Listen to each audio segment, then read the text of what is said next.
Willkommen zurück im hohen Norden. Guckt euch das an, wo wir hier schon wieder gelandet sind. Was für eine Kulisse. Das wird ein krasses Abenteuer. Nach Norwegen und Schweden, wo Europas wohl schönste und wildeste Natur auf uns wartet. Wir sind im absoluten Paradies. Dank eurer Begeisterung, die uns in den YouTube-Kommentaren und besonders auf der Kinotour erreicht hat, haben wir uns entschieden, ein weiteres Kapitel von Up North zu drehen. Wer kann das schon sagen, hier aufzuwachen? Oh, was ein Blick. Dieses Mal ist es mehr als nur ein Abenteuer. Das ist ja wie in der Karibik hier. Wahnsinn. Es ist ein Versprechen an uns selbst. Wir kehren zurück, um Rache zu nehmen. Ich brauche so einen dicken Heilbutt. Letztes Jahr sind wir daran gescheitert, ein Heilbutt eigenständig zu fangen. Es kann doch nicht sein, wirklich. Wenn wir so weitermachen, fangen wir keinen einzigen Fisch. Doch dieses Mal stellen wir uns der Herausforderung auf eigene Faust. Direkt vom Kajak, mitten im offenen Meer. Los geht's auf den dicken Heilbutt, ey. Stell dir vor, wir fangen so ein Teil. Wäre so geil. Keine Guides, keine Echolote. Nur wir und die spektakuläre, unberührte Natur Skandinaviens. Oh, geiler Fisch, ey. Yes! Scheiße, mein ganzes Kanu läuft ab. Unsere Mission, die Queen of the Ocean zu fangen, den legendären Heilbutt. Up North 3.0 startet jetzt.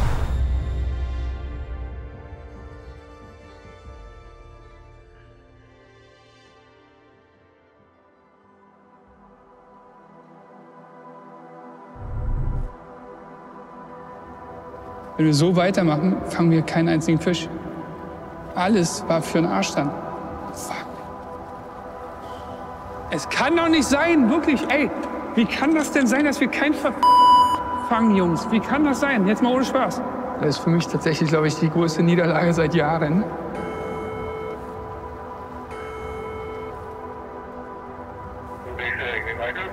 Hey Markus, it's Dustin. I think you need to pick us up. Up North 3.0. Im letzten Jahr sind wir krachend gescheitert. Wir haben es nicht geschafft, einen Heilbutt auf eigene Faust zu fangen. Wir hatten schlechtes Wetter, deshalb in diesem Jahr the Scandinavian Revenge. Wir waren richtig motiviert, mussten aber den Trip mit einem kleinen Dämpfer starten. Wir sind zurück. Die Tour fängt an, wie die letzte aufgehört hat, Becky. Regen, Wind, Oh Gott. und wir können nicht dahin, wo wir hin wollten, nämlich auf eine einsame Insel. In diesem Jahr sind wir besser vorbereitet. Wir haben wieder viel Gepäck, aber ihr seht viel weniger als beim letzten Mal, weil ihr werdet gleich sehen, wo unser ganzes Gepäck ist. Wir machen dieses Jahr einen Roadtrip und unser Auto ist schon hier und unsere Kajaks sind schon hier. Polestar Kajaks hat uns die Dinger hierher gebracht. Vielen Dank an dieser Stelle. Unser Sponsor, unser Hauptsponsor, diese geilen Dinger werden uns dabei helfen, die Heilbutt zu fangen. Ich habe richtig Bock. Ich habe auch so Bock und dieses Rig, ich sehe es hier gerade das erste Mal, sieht so stark aus.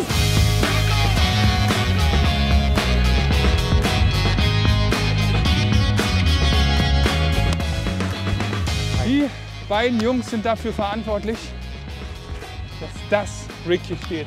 Das waren Christoph und Sascha, die haben uns die Polestar Kajaks tatsächlich von Deutschland nach Nordnorwegen gebracht. Knapp 3000 Kilometer sind das, glaube ich, damit wir da unseren Trip endlich starten konnten. Muss man sagen, auf der einen Seite auch nochmal Danke an Ford Deutschland für diese krasse Karre. Danke an Ebbinghaus. Geiler geht's doch nicht. Dieses Jahr Roadtrip.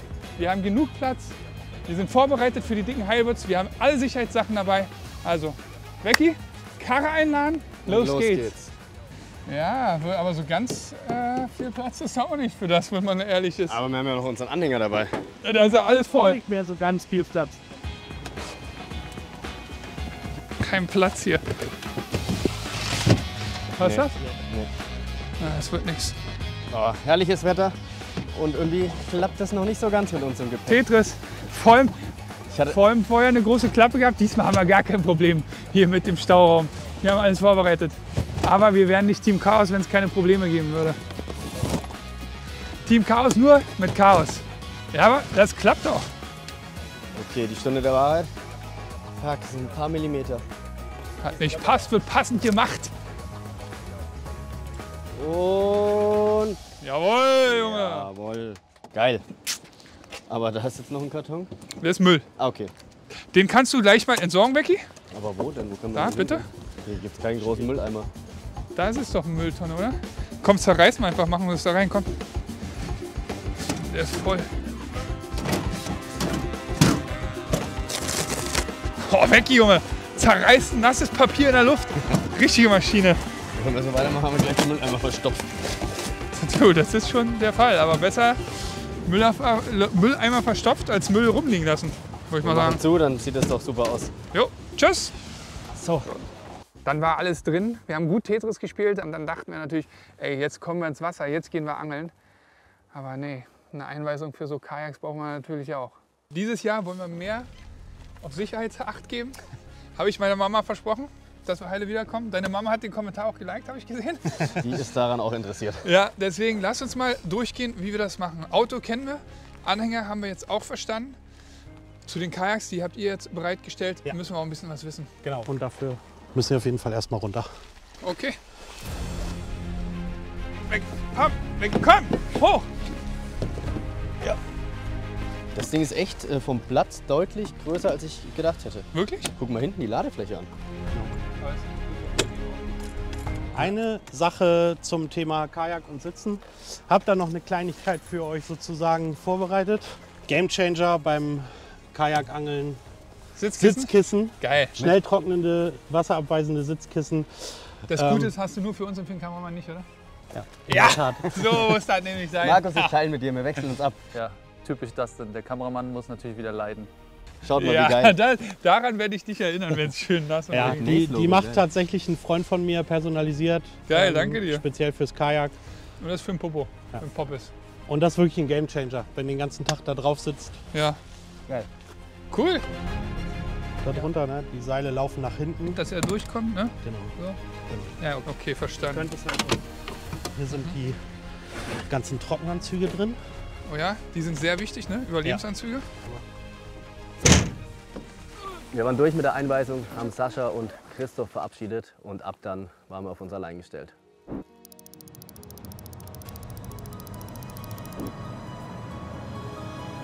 Könntest du mir das per SMS nochmal schicken? Sicherheitshalber? Super. Alles klar? Ja, und dann gab es den Moment, wo die Euphorie einem echten Downer gewichen ist. Wir haben mit Steffen telefoniert. Steffen ist der uns vor Ort da betreut, der uns raus auf die Insel bringen sollte.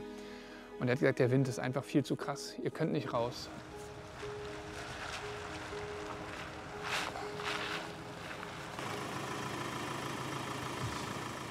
Der Plan, habe ich ja schon gesagt, ist anders als erwartet. Wir wollten eigentlich jetzt auf die Insel gehen, zelten, aber der Wind macht es unmöglich. Deswegen eine Nacht in einem Airbnb. Zwischenstopp. Genau, einmal noch ausruhen, bevor es richtig losgeht.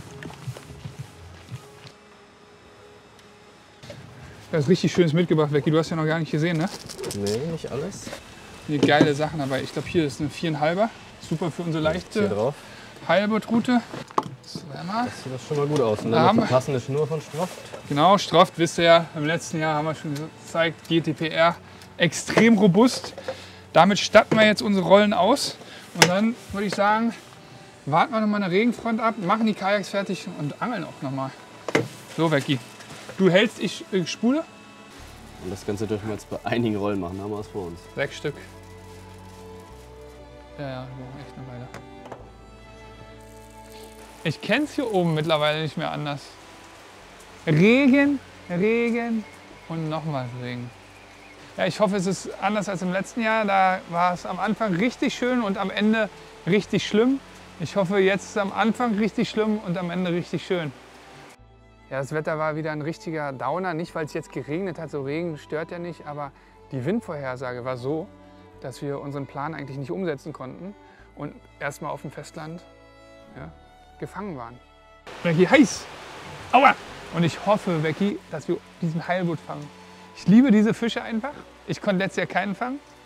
Und wir haben uns echt ein bisschen glatt angestellt. Nicht glatt angestellt, aber wir brauchten halt einen Guide, ne, um das zu schaffen. Und dieses Mal wollen wir es wirklich ohne Guide schaffen. Aber ich muss echt sagen, der Stachel, der sitzt noch tief. Da habe ich oft drüber nachgedacht, ey, dass es nicht geklappt hat. Und wie gesagt, in der Vorbereitung von dem Trip war für mich das Wichtigste, den Heilbutt zu fangen. Der Fisch hat irgendwas für mich. Das ist irgendwie so mystisch. Diese große Platte, die dann da hochkommt, die Kraft. Also, wenn ich auf den Trip keinen Heilbutt fange, dann bin ich wirklich sehr, sehr traurig. Dann mache ich nie wieder Up North. Rollen sind bespult. Das Wetter ist ein bisschen besser geworden. Das heißt, wir werden uns jetzt die Kajaks schnappen, irgendwo gucken, wo wir die gut zu Wasser lassen können und hoffentlich die ersten Fische fangen. Ich bin heiß wie Frittenfett, so sagt man das, wa? Los geht's. Es ist so viel Wind, dass wir nicht überall angeln können, wo wir wollten. Eigentlich wollten wir schon längst auf einer Insel sein. Deswegen jetzt im Fjord gucken wir nach einer windgeschützten Bucht, wo es kein Problem ist, erstmal auch mit den Kajaks vertraut zu werden. Das ist ja auch so. Das für uns ist quasi das erste Mal auf einem großen Wasser mit Kajaks. Das heißt, es ist schon gut, wenn wir erstmal testen, im Fjord ein bisschen in den Wind gehen, wie das Kajak reagiert, um dann gewappnet zu sein, wenn es dann wirklich aufs große Meer geht. Du kannst drauffahren, ja. Ist nicht zu steil, ja? Schon steil, Alter.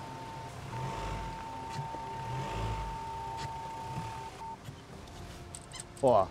Der kippt da um fast, Alter. Richtiger Team-Chaos-Moment wieder hier.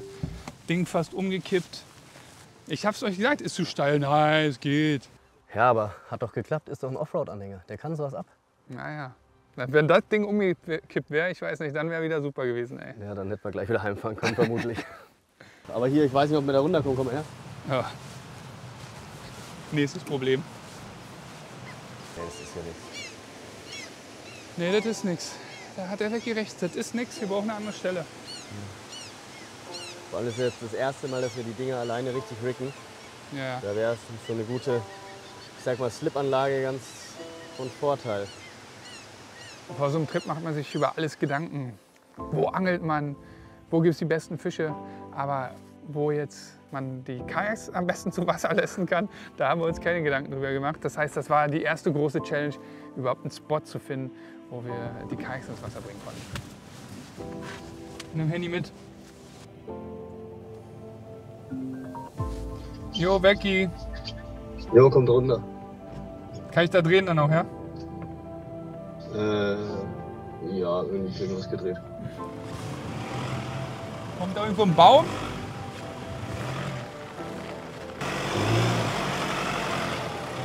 Gerade oder ein bisschen zu? Hierher zu mir.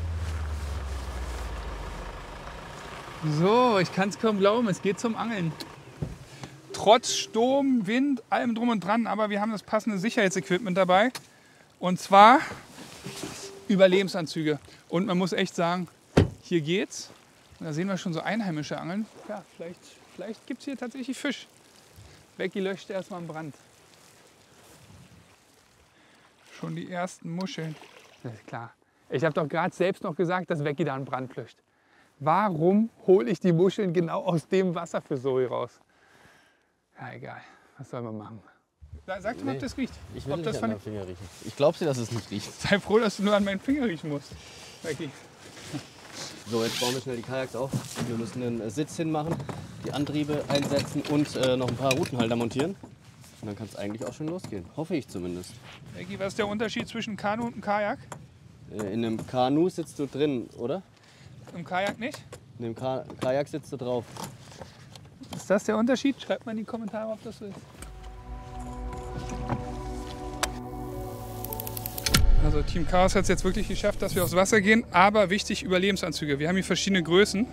Ich weiß nicht, wie es deiner Mutter ging, aber, und Flo's Mutter vor allem. Aber nachdem die letztes Jahr den Film gesehen haben, haben sie sich schon gedacht, ey, was machen unsere Jungs da eigentlich? Und dann hatten die natürlich auch Schiss, wenn es jetzt wieder losgeht für uns. Aber in diesem Jahr waren wir zum Glück deutlich besser aufgestellt. Wir hatten Überlebensanzüge, Rettungswesten und alles notwendige Equipment zum Glück dabei. Deswegen, Mama, wir haben gehört, was du gesagt hast.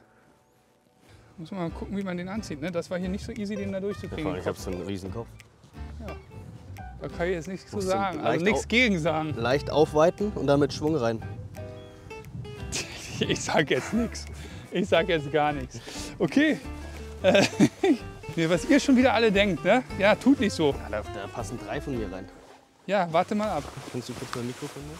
Na klar, haben wir jetzt eigentlich Stereo? Hallo? Ja. Hallo. Auf meinem Ohr, Hallo. ja. Hallo. Markus. Markus. Becky. Ich bin drin. Wollen Sie was dazu sagen? Das ist total Der geil. schwere Teil kommt aber jetzt noch. Also ich fand's echt unglaublich krass. Oh, Halleluja. Und das war richtig unangenehm, Das fand ist ich. ja richtig unangenehm. Das Ding ist viel zu lang für mich. That's what she said. Guck mal, Becky hat Luft da drin. Siehst du das? Ja. Becky sieht aus wie Quasimodo. Guck mal, ich bin eine Boje. Ja, echt? Wie kann man die Luft rauslassen? Hier unten, glaube ich. Alter, guckt euch das mal an. Geiler Überlebensanzug. Soll das so? Den kann ich schon mal nicht anziehen. Ja, der Anzug war kaputt. Zum Glück waren wir schlau und haben uns einen Anzug als Reserve mitgenommen. Also ein Backup ist immer gut. Nein, sag jetzt nicht, das ist auch kaputt. Oh. Das ist die Frage, wie wir den nur wieder reinbekommen. Kann ja nicht wahr sein jetzt. Ja, geht ja nicht. Was soll ich hier machen? Wir müssen irgendwie den Reißverschluss da reinkriegen. Weißt du, dass wir den in eine Richtung reinkriegen?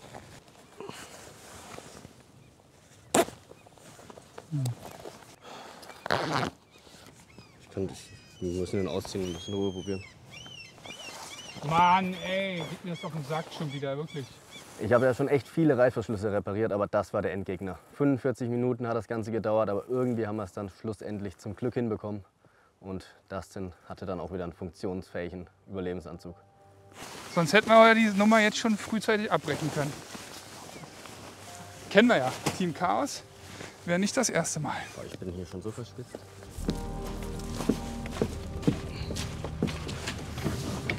Natürlich, wenn wir anfangen, macht der Wind richtig Terror.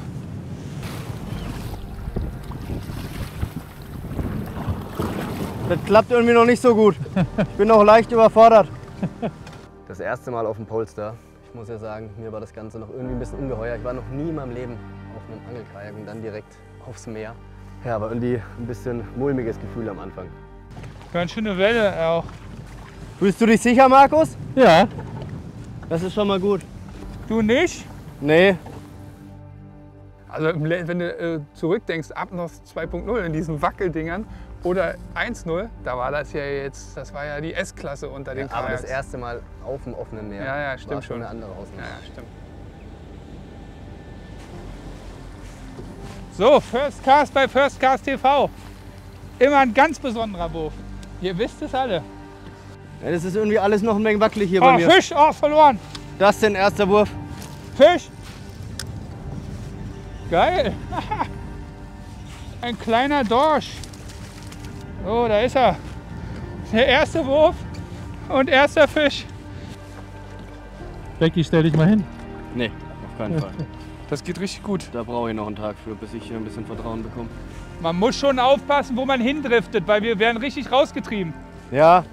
Wir haben noch ein, zwei schöne Fische gefangen und dann aber beschlossen, wir brechen es ab. Genug Training, der Wind wurde immer stärker, also ab ans Ufer. So, Becky, Boah, die erste Trainingssession ist vorbei. bin happy. Du hast dich ein bisschen besser eingestellt als ich.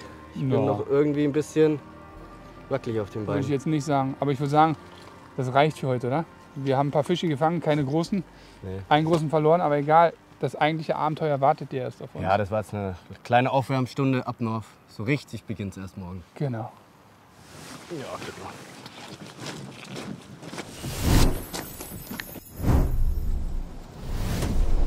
Und da war endlich der Slot, dass wir auf die Insel raus können. Aber wir wären nicht Team Chaos, wenn nicht irgendwas wieder schiefgelaufen wäre. Also wir sind richtig in Eile. Zwei Sachen. Erstens, wir haben noch 12 Kilometer im Tank und die Tankstelle ist ungefähr 25 entfernt. Zweitens, Die Fähre fährt in. Wir müssen ungefähr in 30 Minuten an der Fähre sein. Und wir müssen aber auch noch tanken. genau, und die Fahrzeit beträgt 28 Minuten. Das heißt, wir haben noch genau 2 Minuten zum Tanken dann. Er sagte selbst, so ein Diesel leer, habe ich gehört, ist auch richtig scheiße. Da sind wir ein bisschen in Panik verfallen und haben dann gesagt, ey, wir rufen bei unserem Forthändler Ebbinghaus an, bei Stefan. Ich habe eine Frage an dich, eine sehr wichtige. Ja. Bengel ist übrigens der dafür gesorgt hat, dass wir den Wagen hier haben. Danke, Bengel. Verlinken wir mal in der Videobeschreibung. Guter Mann, folgt dem mal. Ja. Also es waren, als 0 gegangen ist, waren es noch 10 Kilometer. Das Blöde ist, wenn der keine Entlüftung hat und du stehen bleibst und da einen Kanister reinkippst, dann musst du den erst entlüften. Ne? Da haben wir gedacht, fuck, was machen wir denn jetzt? Also alle Lüftungen aus, Klimaanlage aus, nur noch rollen lassen. Da ging mir schon der Stift, muss ich sagen. Nicht nur dir. Aber sagen wir so, ohne Chaos wäre es auch langweilig. Das sage ich jetzt, wenn wir es schaffen. Wenn wir es nicht schaffen, würde ich denken, fuck, sind wir doof. Pre-Collision Assist not... Achso, wahrscheinlich, weil es beschlägt oder so. Oh, Junge. Und weißt du, was schön ist? Hier kannst du auch einstechen. Und danach Vollgas weiter zur Fähre. Go, go, go, go, go. Quittering. Das war ein Chaos-Moment. Wirklich, ich hatte so Angst, da haben wir schon mal einen Slot, hatte ich Angst, diese Fähre zu verpassen. Haben wir Gott sei Dank geschafft. Jetzt mal ohne Spaß. Wir haben ja die Linien gesehen, wie viele Autos darauf passen. Wir sind, glaube ich, die vorletzte Position. Das heißt, wenn noch 2 vor uns gewesen wären, wären wir am Arsch gewesen. Aber das Glück ist auf unserer Seite heute. Dein Wort in J ist hier Hörgang, wa? Das will man mal sehen, wie es Weist die Turbine an. Wahrscheinlich bei unserem Glück geht die Fähre erstmal unter, macht einen auf Titanic.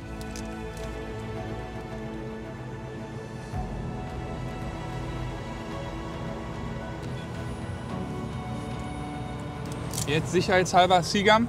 Alles und andere als beim letzten Mal, ne? Die gleiche Hersteller. Aber andere schmecken auf jeden Fall schlechter. Trainiert die Shoreline. Shore vor allem. Wie heißt sie? Shore? Shore.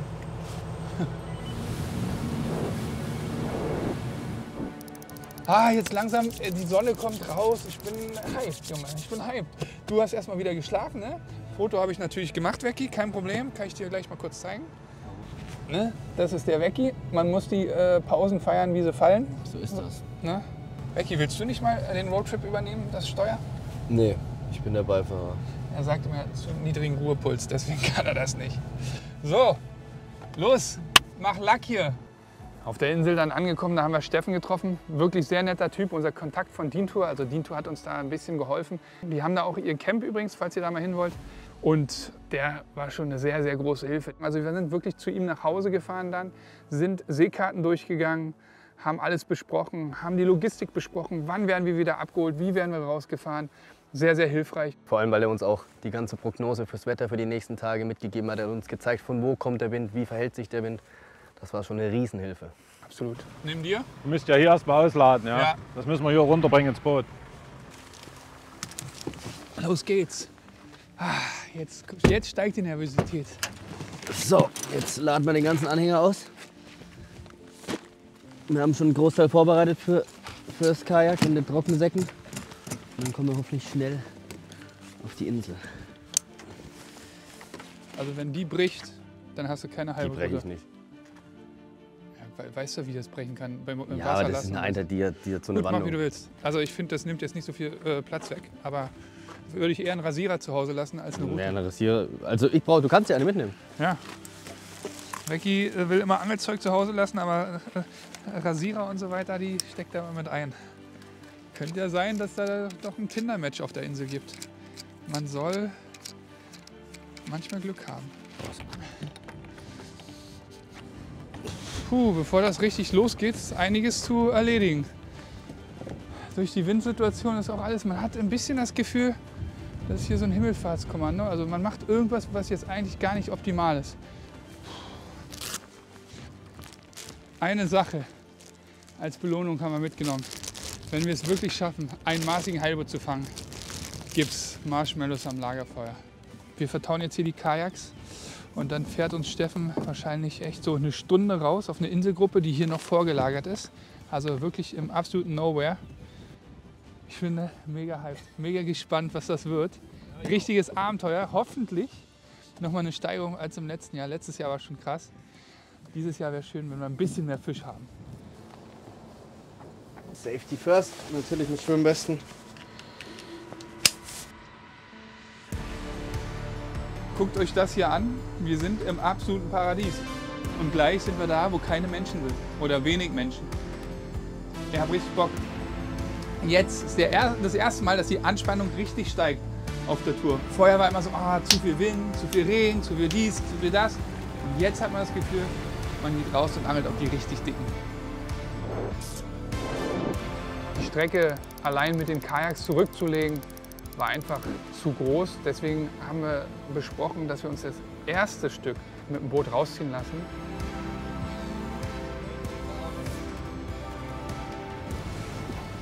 So, jetzt sind wir ein bisschen aus dem geschützten Bereich raus. Jetzt merkt man schon hier, ist deutlich mehr Wind. Ich bin gespannt, wie es jetzt draußen auf dem offenen Meer ist. Als wir dann da draußen waren, da sieht man schon, das ist was anderes als da, wo wir den Test gemacht haben. Die Welle, die sich da aufgebaut hat, die war schon deutlich höher. Auf dem Atlantik ist was anderes. Da ist gut, dass wir da ein bisschen mehr auf Sicherheit geachtet haben als im letzten Jahr.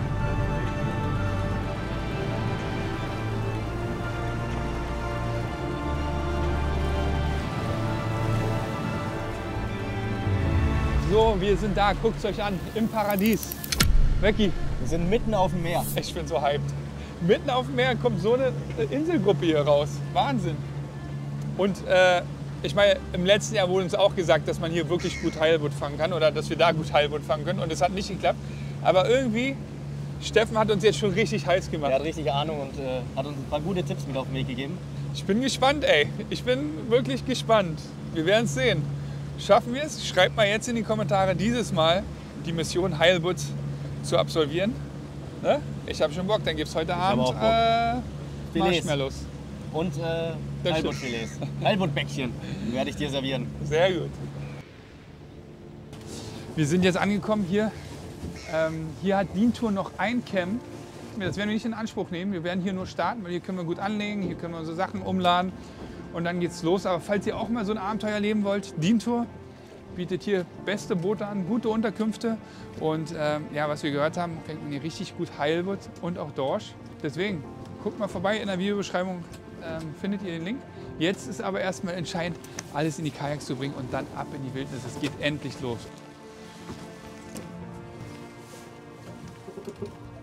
Hast du? Ja. Dass dir das so heißt, der hat noch nicht mal ausgepackt, da hat er schon die Angel im Wasser. Ja. So. Ja, das ist normal bei dem. Da habe ich jetzt was gesehen gerade. Ja, ist alles voll da. Aber spürst du es auch? Ja, Ja, jetzt hat er ich spüre sie. Fast ein bisschen klein als Köderfisch, oder? Ja. Die anderen arbeiten, ich angle, das mache ich jetzt mal nicht. Ich habe hier nur gerade die Seelachse stehen sehen und dann dachte ich, boah, ich muss einen Wurf machen. Halten einfach so fest. So, Becky, alles raufpacken, weil Camp bauen wir ja nicht hier auf. Wir fahren jetzt wirklich nochmal 5, 6, 7, 8 Kilometer zu einer anderen Inselgruppe, angeln erstmal hier und dann schlagen wir da das Camp für die Nacht auf, würde ich sagen. Da müssen wir nur schauen, dass alles wirklich schön hinten fixiert ist, Ja. befestigt ist, dass da nichts runterfliegen kann bei Wellen Ja, und dass wir trotzdem noch an das Tackle kommen. das stimmt. Also gute Sache, Tackle wahrscheinlich eher hier hin, In unmittelbarer Nähe. in unmittelbarer Nähe. Und danach Klamotten und danach Schlafzeug. Also Schlafzeug verlieren, kann ich euch als eigene Erfahrung sagen, ist nicht geil. Oder Becky? Nee, brauche ich nicht nochmal. Nicht normal, bitte. Ich bereite schon mal ein bisschen was vor, dass ich ein paar Sachen in greifbarer Nähe habe dann. Platschikhaken. Ich kann es kaum glauben. Team Chaos ist fertig. Um 6 Uhr aufgestanden, um 16 Uhr aufs Wasser zu gehen. 10 Stunden hat uns das gebraucht, um mit der Fähre zur ersten Insel, dann mit Steffen zur zweiten Insel und jetzt endlich mit den Kajaks für den Spot zu fahren. Da sind wir noch nicht, aber wir gehen zumindest schon mal aufs Wasser. So, Becky, komm, es geht los. Guck dir mal an, wie stabil diese Dinger sind, ey. Oh. Jetzt geht's los, aber jetzt mal richtig aufs offene Meer. Auf Nicht nur los ein geht's bisschen los. Training im Fjord. Macht's gut und gute Fänger. Danke. Ich wünsche euch was. Steffen, Dankeschön. Tschüss. Up North 3.0 startet genau jetzt.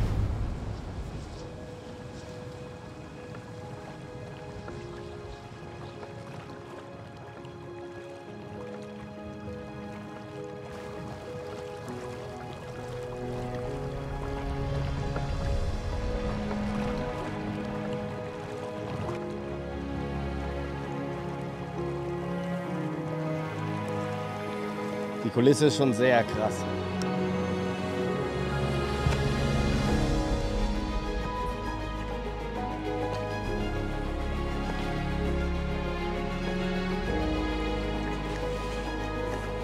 So langsam bin ich eins mit meinem Kajak. Ich glaube, ich habe mich jetzt dran gewöhnt und kann auch schon ganz gut einschätzen, was ich machen darf, was ich machen kann.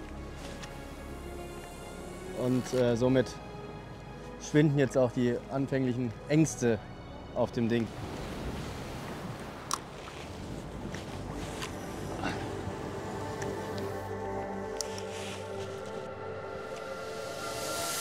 Fisch. Ja, ist glaube ich kein Butt. Zu leicht, wenn dann wäre es ein Mini-Butt. Kann ich mir nicht vorstellen. Ein Dorsch. Schöner? Ja. Ah, doch schon ein schöner Fisch. Wow. Schön diese rote Färbung wieder. Auf dem Venom. Toller Fisch. Der erste vorzeigbare Fisch unserer Norwegen-Tour. Ein schöner Dorsch, knallrot war er, ich habe ihn nur aus der Ferne gesehen. Petri Dustin. Petri, mein Freund.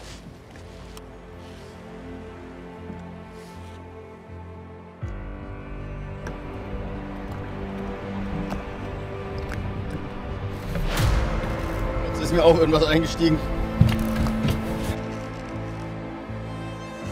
Beim schnell hochkurbeln. Das sieht aus wie ein Seelachs. Ne, ein Pollack. Ein schöner Pollack. Oh, die sind doch sehr lecker. Ja, Den nehmen wir mit. der erste Fisch für mich heute. Ein schöner Pollack. Den nehmen wir mit für die Küche und lassen uns schmecken. Ich liebe Pollack. Und ja, ich freue mich. Weiter geht's. Jetzt kann man Heilbutt kommen hier. Was soll der Mist? Ja klar, jetzt eine große Fresse haben. Im letzten Jahr 48 Stunden, glaube ich, fast gar keinen Fisch gefangen. Aber sich jetzt beschweren, wenn man irgendwie nur Pollack und Dorsch gefangen hat. Die ersten Fische sind gefangen, aber so langsam müssen wir uns Richtung Schlafplatz aufmachen. Ihr seht hinter mir diese wirklich beeindruckende Insel. Das ist das Ziel heute. Da haben wir noch ordentlich Strecke vor uns. Deshalb würde ich sagen, das sind so langsam, müssen wir aufbrechen. Ja, machen wir, Becky. Auch wenn ich noch ein bisschen weiter angeln würde, weil ich mein Heilbutt immer noch nicht gefangen habe. Aber ein paar Fische haben wir gefangen, ist doch super. Dann lass uns jetzt Camp aufschlagen, Essen machen, schlafen gehen. Wenn man da so hinguckt, dann denkt man noch, die sind total nah, die Berge oder die Insel, wo wir hinwollen. Aber dann haben wir mal auf Google Maps geguckt, 10 Kilometer sind das. Und 10 Kilometer bei Wind und Strömung, das unterschätzt man echt.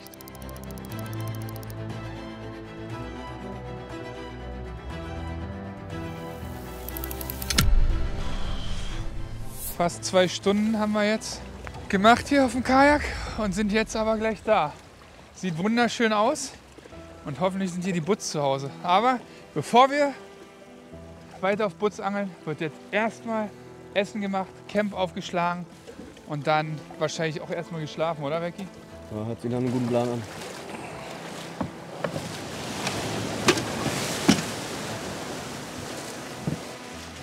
So, wir sind jetzt angekommen. Müssen wir mal gucken, wo hier der beste Platz ist. Bisschen zu steinig, würde ich sagen. Hier können wir nichts aufstellen. Ja, schade, der Strand wäre perfekt, aber ich glaube, das Wasser geht bis oben Ja. und da saufen wir ab heute Nacht. Das Gute ist, dass wir jetzt mit der Drohne gerade geflogen sind. Unser Kameramann hat geguckt, noch mal 2 Kilometer in die Richtung gibt es noch mal sowas wie eine kleine Insel. Die werden wir jetzt anfahren, alles oder nichts, und versuchen dann da unser Lager aufzuschlagen, würde ich hört sich sagen. nach einem Plan an. Ich hoffe, Ich bin auch schon echt platt jetzt, muss ich zeitlich sagen. nicht verzetteln. Boah, ich komme gar nicht an meine Uhr. 9:30. 9:30. Wahnsinn. Wenn wir Gas geben, sind wir in 45 Minuten dort. Ich würde sagen, Ziel ist es 0 Uhr pennen. Ja, aber ich muss auch noch kochen. Ja. Komm auf. Wir haben ein bisschen Wasser eingesammelt. Das müssen wir jetzt noch schnell irgendwie hier auch rauskriegen, bevor es zur Überfahrt zur nächsten Insel geht. Wir wollten wieder zurück ins Wasser. Ich habe extra darauf geachtet, dass ich die Welle genauso abpasse, dass mein Kajak nichts passiert, dass mir nichts passiert. Bin dann rein und hörst in dem Moment schon hinter mir schreien. Scheiße! Rute kaputt. Die breche ich nicht. Oh Mann, ey. Mein ganzes Kanu säuft ab. Oh, dachte ich mir, oh nee, Wecki, ey, so ein typischer Weckinger. Das war wirklich, da warst du nicht schärfste Messer im Messerblock, muss man sagen. Ja, jedenfalls habe ich ihn dann reingeschoben, habe das alles gemacht, habe mich kurz aufgeregt über die Route und will dann selber rein und dachte, ja, er hilft mir. Aber nee, er ist einfach 20 Meter schon vorgepaddelt, ganz fröhlich, und ich stand da alleine.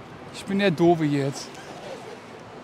Ich war so am Fluchen, weil zusätzlich auch noch beim Reparieren des Anzugs so ein Zacken rausgebrochen ist und das ganze Wasser reingelaufen ist. Ich war so wütend, wirklich, das hat mich richtig, richtig sauer gemacht. Ah, ich bin so nass. Sorry, Brudi.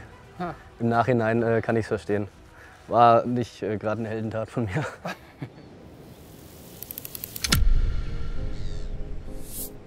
Ich glaube, die Powerbanks haben wir auch geschrottet. Ja, nach der ganzen Action da am Strand mit Becky und Dustin ist natürlich nicht nur Wasser bei Dustin in den Anzug gelaufen. Auch die Powerbanks sind kaputt gegangen, die GoPros haben gesponnen, Salzwasser ist in das Pelicase gelaufen und das MacBook ging nur zum Teil. Zum Glück konnte man noch kopieren, aber es war echt herausfordernd für mich. Ich war schon wieder so am Meckern über nasse Unterhosen und so weiter und so fort. Und ja, man will den Fisch fangen, aber man vergisst manchmal zu genießen. Guck mal, was wir hier erleben dürfen. Guckt mal dahin. Kein Mensch, da nicht, da nicht, da nicht. Kein von Menschen gebautes Gebilde. Alles Natur. Muss man auch mal genießen. So geil. Das ist ein Privileg, dass wir das hier machen dürfen. Jetzt bin ich wieder gut drauf. Geil. So, auf dem Weg zum nächsten Campspot hat es noch mit einem weiteren Pollack funktioniert. Den nehmen wir auch noch mit, den lassen wir uns schmecken. Dann haben wir, glaube ich, ausreichend Fleisch für 3 Mann. Geil. Ich habe seine Oberfläche rauben sehen, habe schnell einen Wurf hingemacht. Geil. Eine Robbe guckt sie uns an. Ist das nicht geil, ey? Unglaublich. Die fangen ja auch Fische. Die Robbenscheiße ist dafür verantwortlich, dass die Dorsche verwurmt sind, habe ich heute gelernt. Ey, Dickerchen. Absolute Natur. Wahnsinn. Richtig geil. Ey, einfach schwenkt doch bitte noch mal kurz dahin. Das ist ein absoluter Traum. So, wir sind angekommen in der Karibik Norwegens.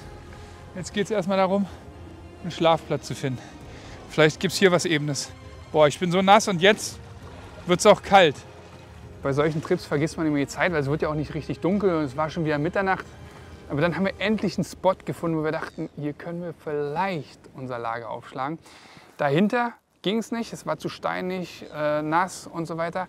Aber auf dem Strand gab es so einen ganz schmalen Streifen, wo genau ein Zelt drauf gepasst hat, wo man dachte, wenn man viel Glück hat, bleibt das Zelt hier auch stehen und wird nicht von der Flut erwischt.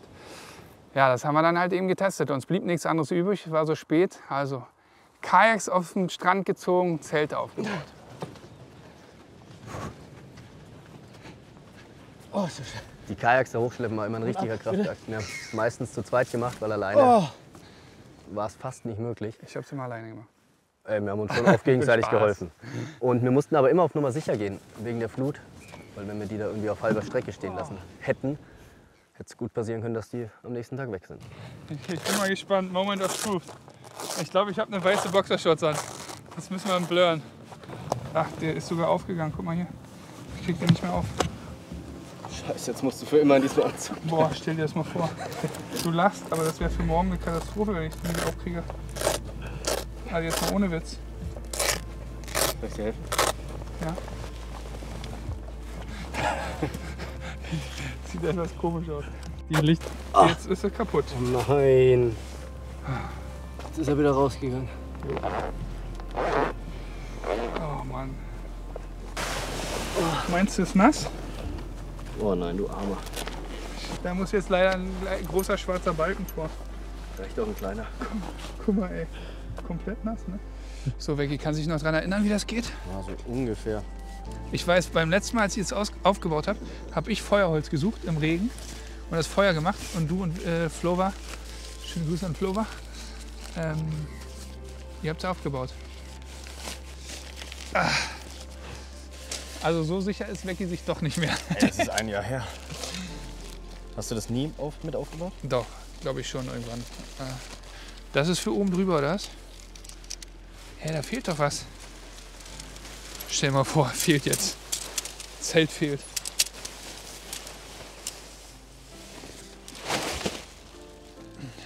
Ich muss echt sagen, das ist sehr gut. Das ist auch ein krasses Zelt. Das war auch sehr teuer, glaube ich. Ja. Kann ich mich gut daran erinnern, dass es sehr teuer war. Weiß ich nicht, ich hab's nicht bezahlt. Ja. Papa wieder, ne? So, oder? So. So, Zelt ist aufgebaut, so reicht zum Schlafen. Nachdem wir im letzten Jahr unsere Isomatten verloren haben, habe ich mir jetzt eine neue gekauft. Aber ich weiß noch nicht so ganz, was ich von diesem Patent hier halten soll. Da ist so eine eingebaute Handpumpe. Und das dauert ewig und ich kriege gleich einen Krampf in der Hand. So, mir ist kalt. Passt zwar nicht so, aber egal. Jetzt ziehe ich jetzt einen schönen Wollpulli an von Nace. Wir machen jetzt immer mehr Sachen für draußen. Westen, Jacken, Regenjacken, warme Hosen. Schaut doch mal bei uns im Shop vorbei. Findet ihr in der Videobeschreibung nacebaits.com. Da findet bestimmt ihr auch was Schönes für euren Outdoor-Trip oder auch einfach nur für die Stadt.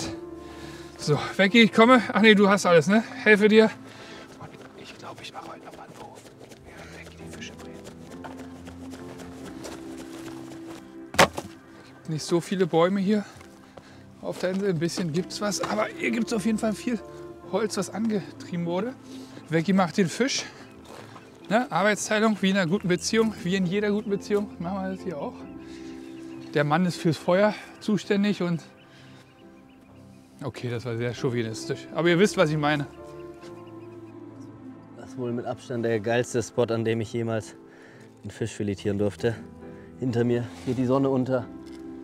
Wir sind auf einer einsamen Insel. Geiler geht's wohl nicht. Da versucht gerade ein Einsiedlerkrebs, unseren Fisch zu klauen. Und wie ich sehe, rupft er auch schon an der Flosse unten rum und isst das. Jetzt muss ich Gas geben, bevor der Einsiedlerkrebs hier unseren zweiten Pollack verspeist.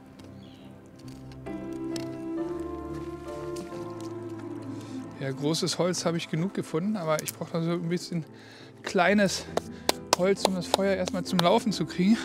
Dann schlage ich mir einfach wieder unser Bökermesser dabei, wie im letzten Jahr auch, ein bisschen was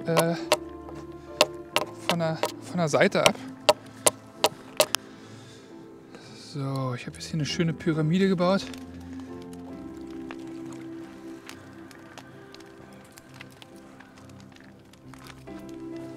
So, jetzt haben wir 4 schöne Filets. Ich glaube für eine Outdoor-Filetierung ganz okay, ohne Filetierbrett. Jetzt muss noch die Haut ab und dann kann es auch schon losgehen. Ich hoffe, das kriege ich hier einigermaßen hin auf meinem kleinen Schneidebrett. Oh, sieht gut aus, Becky. Arbeitsteilung klappt gut. 10 vor 1. Während Becky den Fisch noch macht, muss ich noch ein bisschen nach Feuerholz suchen. Und den Spot, den ich noch nicht abgesucht habe, der ist relativ nah am Wasser. Deswegen nehme ich die Route mit. Ich habe es mit Becky abgesprochen. Der hat gesagt, das ist okay, coole Arbeitsteilung. Also 1, 2 Würfe noch.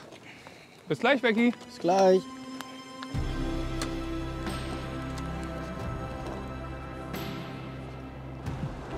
Uferangeln in Norwegen. Hab ich richtig gute Erfahrungen mitgemacht.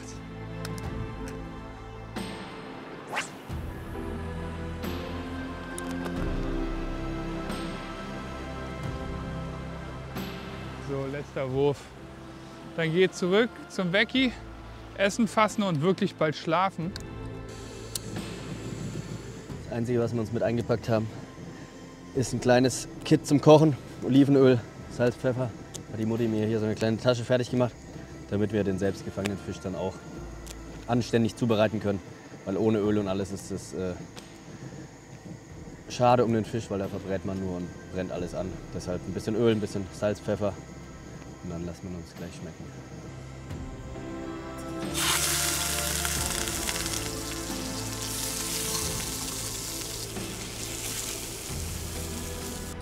Komm, ein Wurf noch. Ihr kennt's. Der letzte Wurf ist nie der letzte Wurf.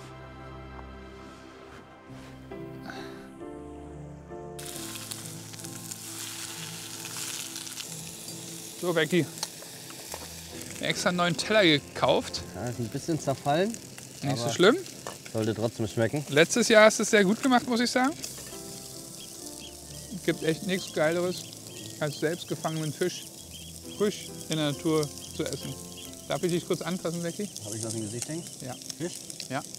Also, war ein harter Tag. Langer Tag. Langer Tag, ging heute sehr früh los. Aber er hat sich absolut gelohnt. Absolut schöne Natur, schöne Fische gefangen. Den Heilbutt noch nicht, aber da greifen wir morgen an. Aber dafür irgendwie schon wieder ein kleines Abenteuer erlebt, oder? Genau. Wie gesagt, Heilbutt, das ist unser Ziel morgen. Das seht ihr in der nächsten Folge. Liken, kommentieren, abonnieren. Bis nächste Woche. Haut rein.